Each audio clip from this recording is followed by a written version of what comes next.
Assalamualaikum warahmatullahi wabarakatuh. Perkenalkan, nama saya Hikmatul Komaria Jamil, NIM 212211101141. Pada video kali ini, saya akan menjelaskan atau mempresentasikan mengenai materi kuliah tamu farmasi industri tentang pengembangan farmasi.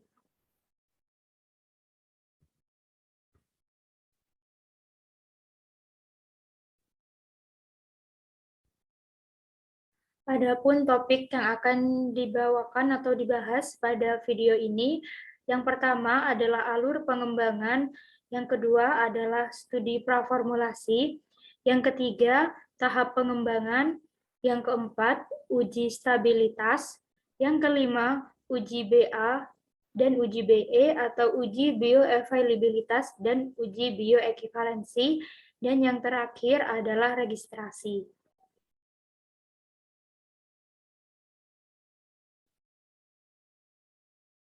Yang pertama, kita akan membahas terlebih dahulu tentang alur pengembangan. Pada proses atau alur pengembangan farmasi sendiri, bagian R&D memiliki peranan penting di dalamnya. Adapun peran dari R&D atau tugas dari R&D dalam alur pengembangan antara lain adalah usulan, persiapan, pengembangan, dan juga registrasi. Yang pertama, ada usulan.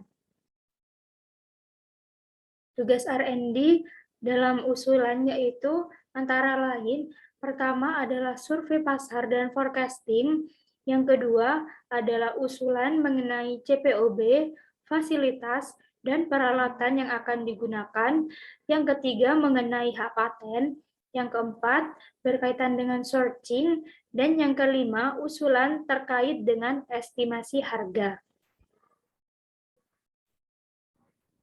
Yang kedua adalah persiapan. Bagian R&D dalam melakukan persiapan diantaranya yaitu persiapan studi praformulasi. Yang harus diperhatikan, yang pertama adalah karakterisasi produk komparator, yang kedua adalah spesifikasi dan metode uji yang digunakan, dan yang ketiga adalah pengadaan bahan, alat, dan juga pengadaan reagen. Selanjutnya, yang ketiga yaitu pengembangan. Dalam pengembangan, pihak atau bagian R&D dapat melakukan pengembangan formula, diantaranya yaitu adalah proses, termasuk dengan peningkatan skala, yang kedua adalah analisis, dan yang ketiga adalah kemasan. Untuk peningkatan skala, ada 3 tahap, yang dimulai dengan skala kecil, dilanjutkan dengan skala menengah, dan yang terakhir adalah skala pilot atau skala produksi. Untuk skala kecil, metode analisisnya yaitu tentatif karena belum tervalidasi sepenuhnya. Pada proses skala kecil ini dilakukan optimasi formula dan juga optimasi proses. Selanjutnya dilanjutkan dengan skala menengah. Pada skala menengah, dilakukan uji stabilitas sebagian, validasi metode analisis, validasi pembersihan untuk meyakinkan apakah zat aktif adalah marker. Dan yang terakhir adalah evaluasi bahan kemas. Selanjutnya, setelah melalui skala kecil dan skala menengah, akhirnya akan tersisa satu formula yang akan digunakan dalam skala pilot atau skala produksi.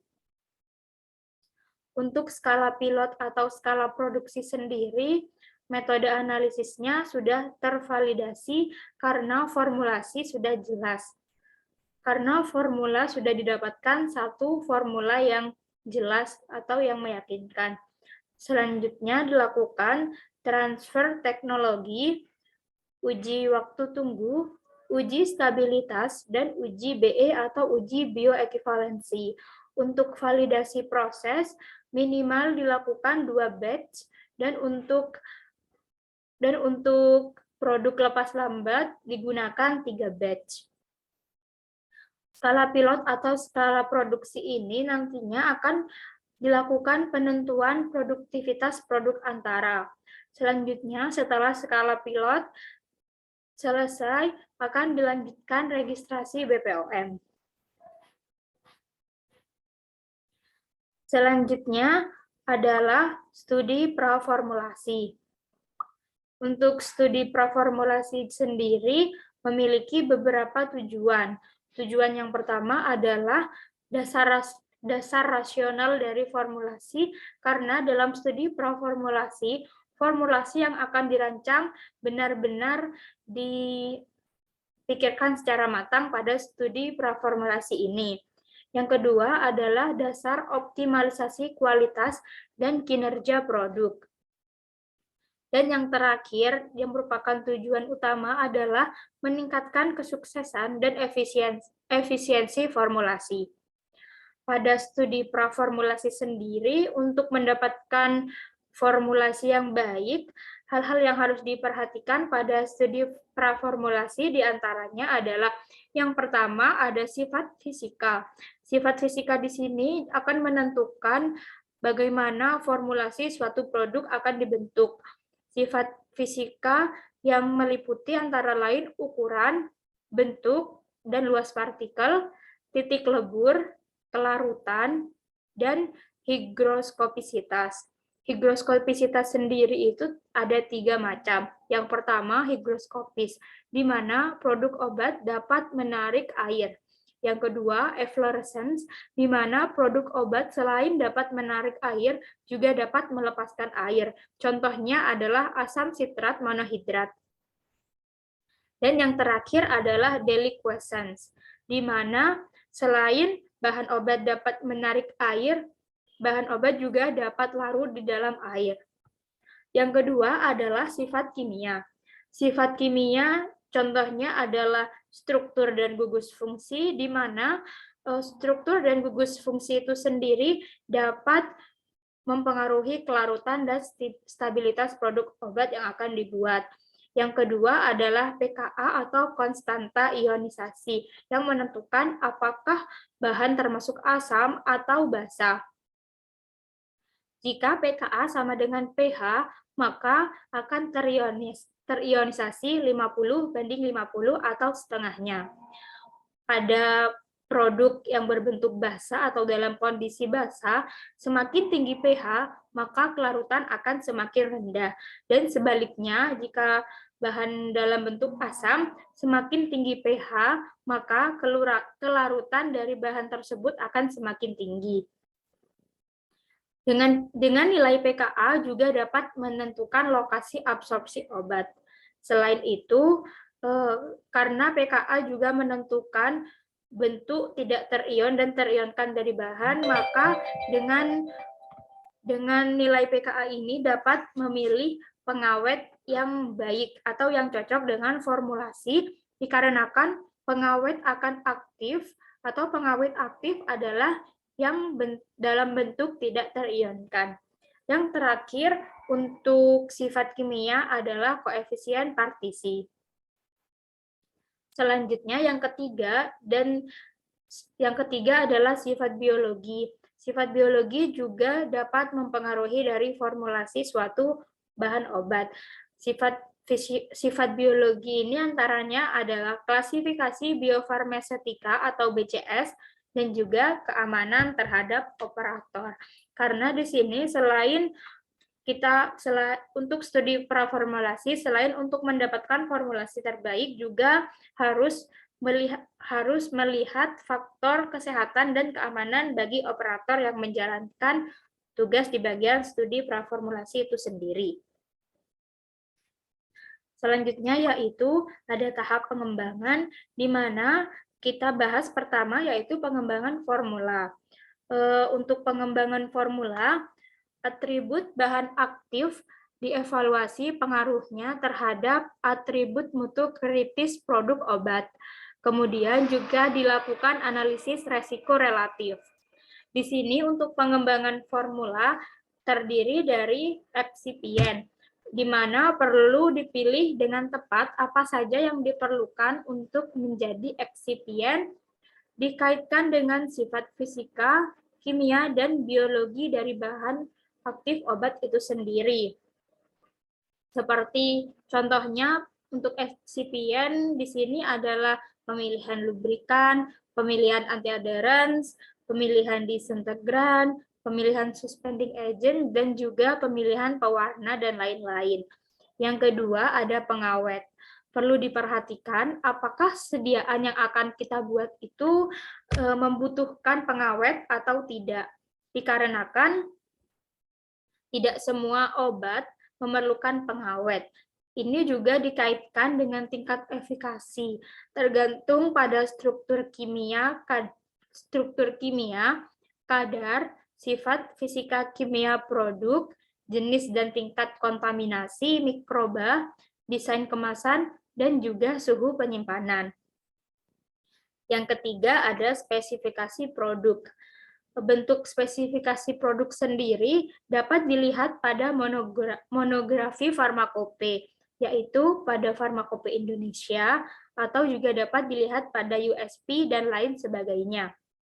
Kemudian ada karakterisasi produk komparator. Di sini juga dapat disesuaikan dengan target pasien yang akan dipilih. Yang selanjutnya adalah sediaan pediatrik. Perlu perhatian khusus untuk sediaan pediatrik karena untuk sediaan pediatrik dapat diperhatikan, dapat diberi atau dibuat sediaan dengan ditambah dengan perasa manis dan lain sebagainya, dan juga diperhatikan untuk bentuk sediaannya karena mengingat pasien yang menggunakannya itu berbeda dengan orang dewasa. Dan pada pediatrik sendiri itu proses ADME-nya juga berbeda dengan pasien dewasa. Selanjutnya yaitu overage yang terdiri dari container, manufacturing, dan stability overage. Dan yang terakhir adalah inkompatibilitas. Selanjutnya pada tahap pengembangan ada juga pengembangan proses. Yang pertama di sini ada proses produksi sediaan padat, di mana pada proses produksi sediaan padat dapat dilakukan dengan dua cara, yaitu cetak langsung dan juga dengan cara granulasi.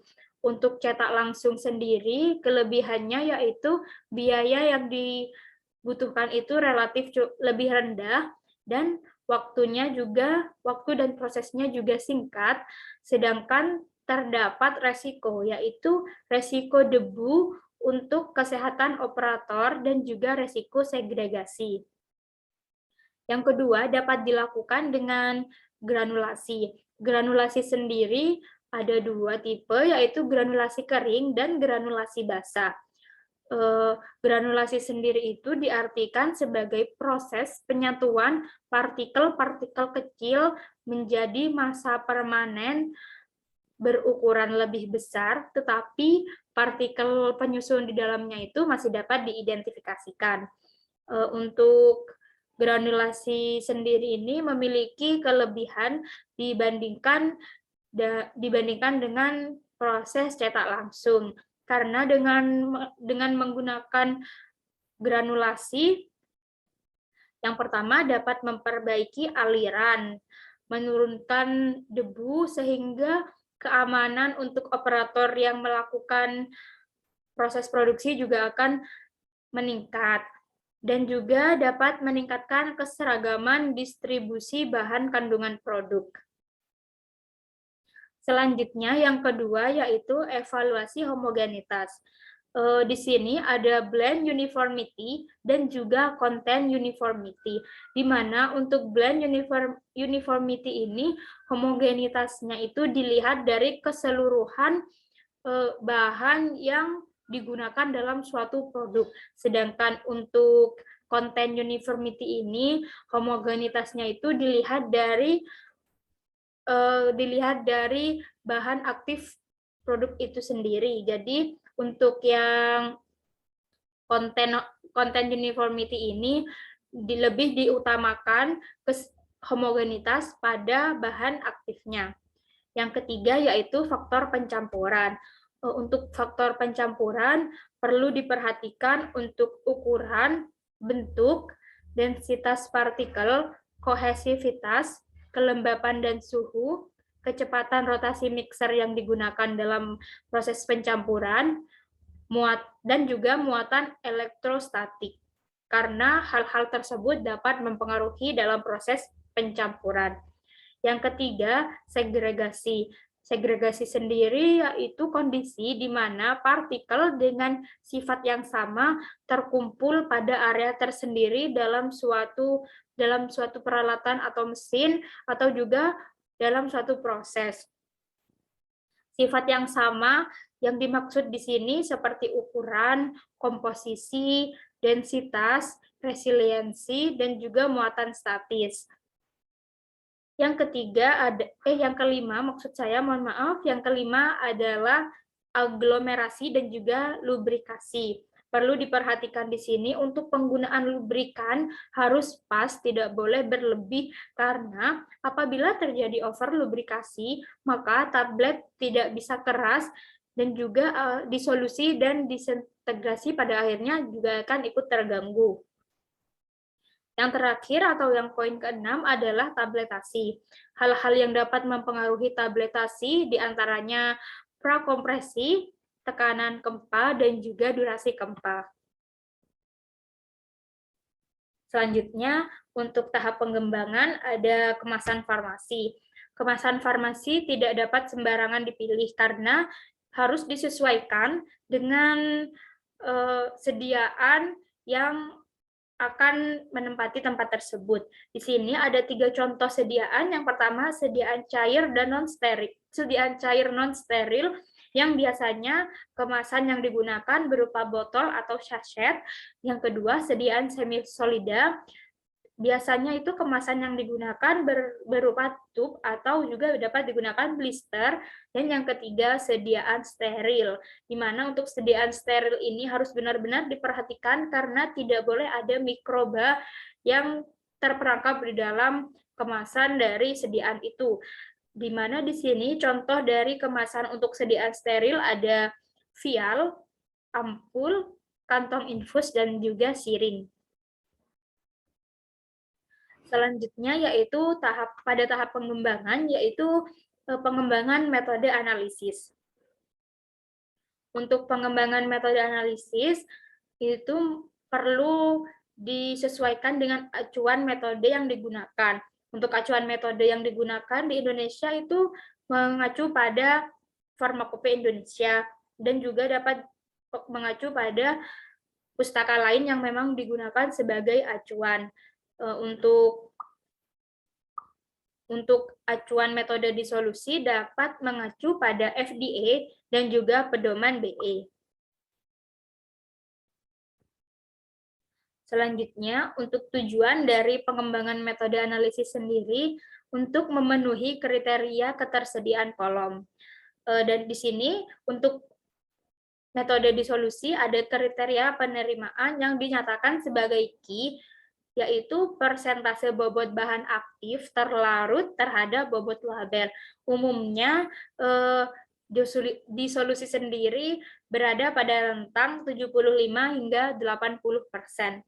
Dan yang keempat yaitu di sini ada transfer metode analisa.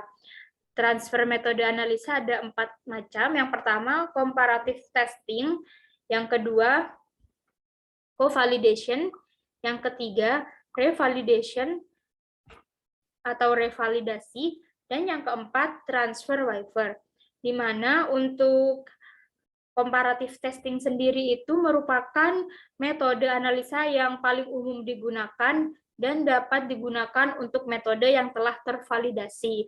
Sedangkan untuk co-validation itu digunakan untuk metode yang belum tervalidasi. Untuk revalidasi sendiri digunakan untuk metode yang akan dilakukan validasi ulang.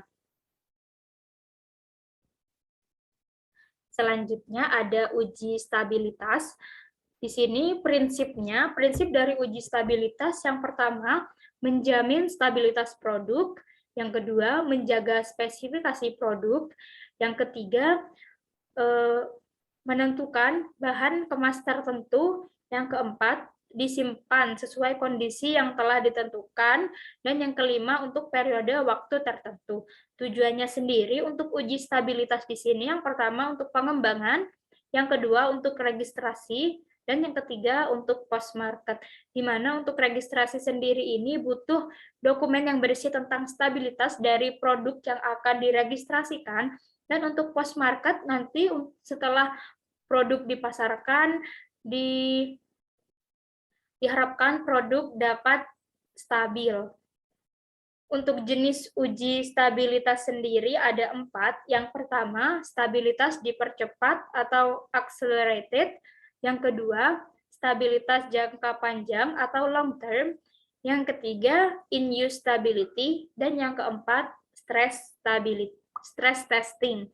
Untuk in-use stability ini digunakan untuk produk-produk yang multiple dose. Jadi, contohnya itu produk yang setelah dibuka atau direkonstitusi itu dapat digunakan untuk jangka waktu beberapa lama, seperti penggunaan obat tetes mata dan juga penggunaan sirup. Jadi kan karena dalam satu tempat atau satu wadah, contohnya sirup dalam satu botol itu tidak digunakan langsung semuanya, sehingga diperlukan uji stabilitas jenis in-use stability.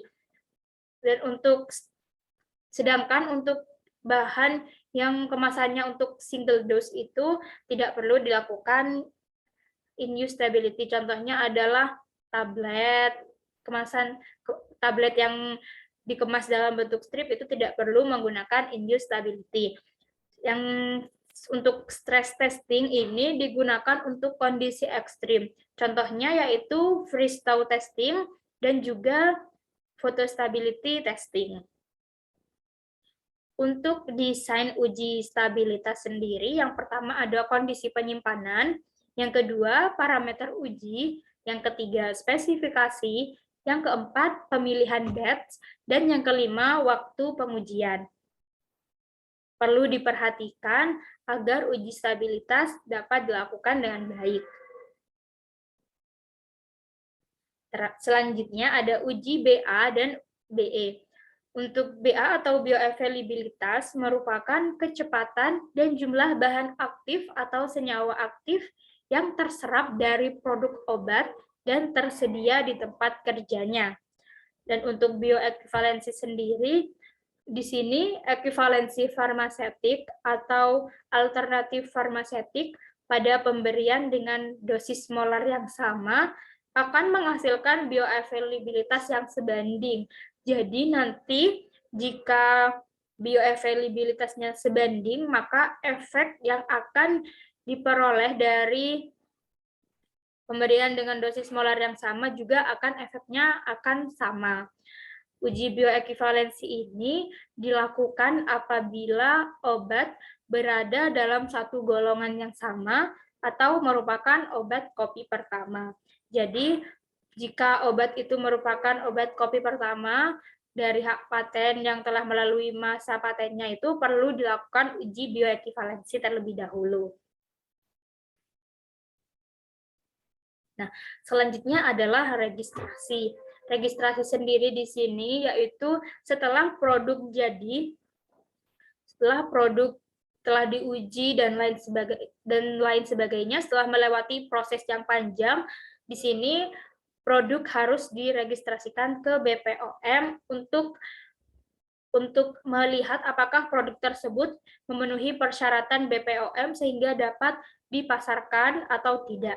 Di sini ada cara registrasi, ada 2. Yang pertama itu dengan cara yang lebih panjang karena memerlukan praregistrasi terlebih dahulu, dimulai dengan submit dokumen. Submit dokumen di sini dokumen-dokumen yang diperlukan, contohnya tadi seperti dokumen uji stabilitas dan lain-lain.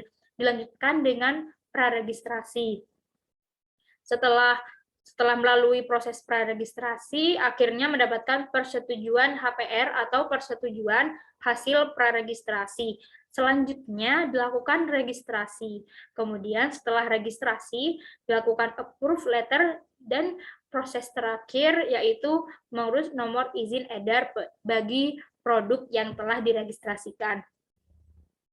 Dan cara yang lain yaitu cara tanpa memerlukan proses praregistrasi, di mana setelah submit dokumen yang dipersyaratkan oleh BPOM itu boleh langsung melakukan registrasi, kemudian approve letter, dan yang terakhir sama dengan sebelumnya yaitu nomor izin edar. Sehingga setelah mendapatkan nomor izin edar, berarti produk yang telah didaftarkan itu sudah berhasil terregistrasi oleh BPOM, sehingga setelah mendapatkan nomor izin edar dapat diedarkan ke pasaran.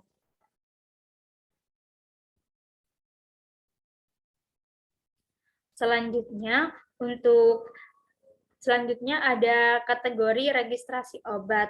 Di sini registrasi obat ini dikategorikan menurut apakah obat itu telah diregistrasikan sebelumnya, atau apakah obat tersebut belum pernah diregistrasikan di Indonesia, atau ada juga obat yang sudah terregistrasi namun ada perubahan-perubahan jadi perlu diregistrasi kembali. Di sini ada 3 macam kategori registrasi. Yang pertama, registrasi baru. Untuk registrasi baru ini dilakukan untuk obat yang belum pernah atau belum mendapatkan izin edar di Indonesia.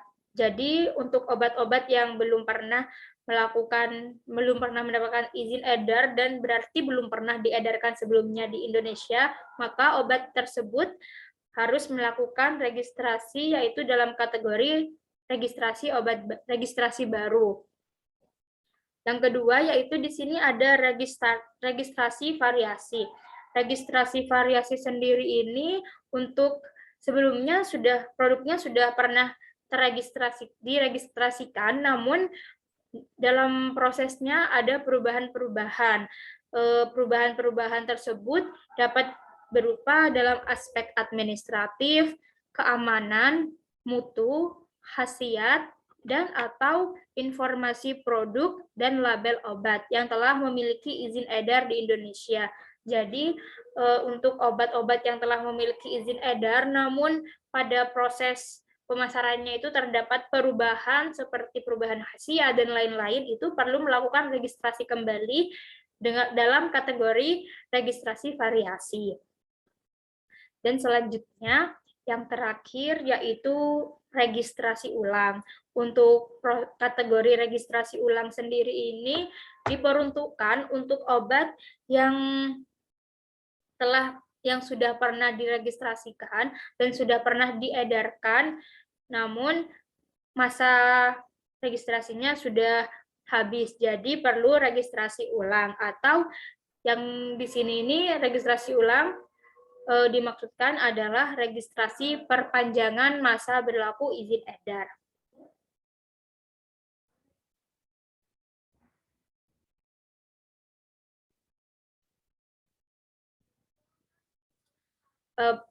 Sekian presentasi mengenai pengembangan farmasi yang merupakan materi kuliah tamu dari saya. Semoga materi ini dapat diterima dan bermanfaat bagi kita semua. Dan apabila ada salah kata, saya mohon maaf.